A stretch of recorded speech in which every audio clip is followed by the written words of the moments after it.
Assalamualaikum warahmatullahi wabarakatuh. Di sini saya dan teman-teman saya ingin mepresentasikan hasil diskusi kami mengenai sedekah dan wakaf. Pertama-tama perkenalkan kami dari kelompok 6. Anggota yang pertama yaitu Andri Dwi Marsanda dengan NIM 215221-250. Yang kedua ada Makfira Nur Fatika Sari dengan NIM 215221-260. Yang ketiga ada Rizka Widyastuti dengan NIM 215221-270, dan yang terakhir ada Dian Aprilia Pertiwi dengan NIM 215221-279. Pertama-tama ada pengertian sodako. Sodako dalam bahasa Arab disebut dengan as-sodako yang berarti pemberian. Sedangkan menurut terminologi, sodako adalah kegiatan memberi tanpa mengharap imbalan. Secara garis besar, sodako adalah suatu kegiatan yang memberikan harta kepada orang lain atau pihak yang membutuhkan tanpa mengharapkan imbalan dan hanya mengharapkan pahala dari Allah. Lalu ada rukun sodako. Yang pertama, orang yang memberi. Syaratnya yaitu orang yang memiliki barang atau benda dan berhak untuk memperedarkannya. Yang kedua, orang yang diberi. Syaratnya yaitu orang itu berhak memiliki barang atau benda pemberian dikarenakan orang tersebut kurang mampu. Yang ketiga ada ijab dan qabul. Ijab sendiri adalah pernyataan pemberian dari orang yang memberi, sedangkan qabul adalah pernyataan penerimaan dari orang yang menerima pemberian tersebut. Yang keempat ada barang yang diberikan. Syaratnya yaitu barang yang diberikan memiliki harga jual.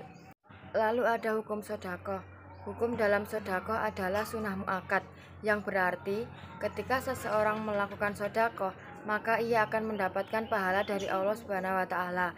Namun jika ia tidak bersedekah, maka ia tidak mendapat dosa, tetapi kehilangan kesempatan untuk mendapatkan pahala. Para ulama membagi sodako menjadi dua, yaitu sodako sunnah atau yang biasa disebut dengan sodako tathawu dan sodako wajib. Sedekah sunnah atau sedekah tathawu adalah sedekah yang dilakukan sukarela atau tidak diwajibkan kepada orang, misalnya sedekah kepada orang miskin ataupun pengemis. Yang kedua ada sedekah wajib, yang contohnya yaitu zakat.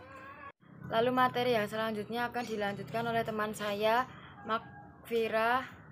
Materi selanjutnya ada jenis-jenis sodakoh. Yang pertama ada sodakoh materi, yaitu sodakoh yang memberikan barang-barang miliknya kepada orang lain. Contohnya memberikan sembako kepada orang yang membutuhkan, terus memberikan baju-baju bekas yang masih layak pakai kepada orang yang membutuhkan.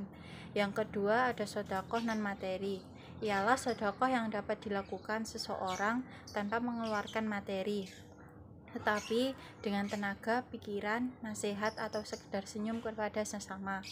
Yang ketiga ada sedekah jariyah, yaitu sedekah yang mengalir pahalanya meskipun orang yang bersedekah tersebut telah meninggal, karena barang yang disedekahkan masih terus bermanfaat, seperti pesantren.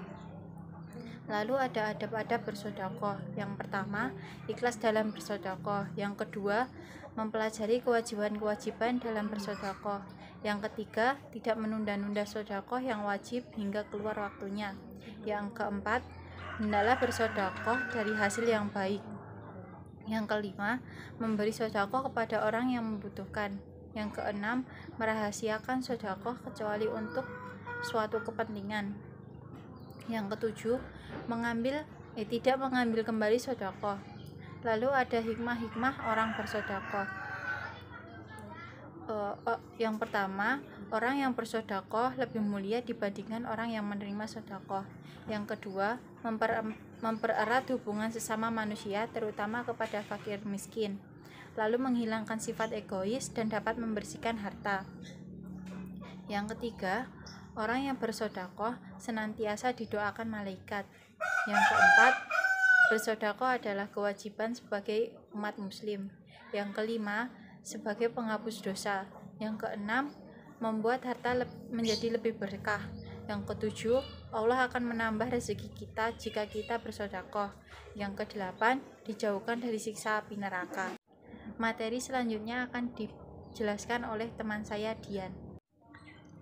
Pengertian wakaf dalam bahasa Arab. Wakaf artinya menahan atau larangan atau menyebabkan suatu berhenti. Menurut Abu Hanifah, wakaf adalah menahan suatu benda sesuai hukum yang ada dan menggunakan manfaatnya untuk hal-hal kebaikan. Bahkan harta yang sudah diwakafkan bisa ditarik kembali oleh si pemberi wakaf.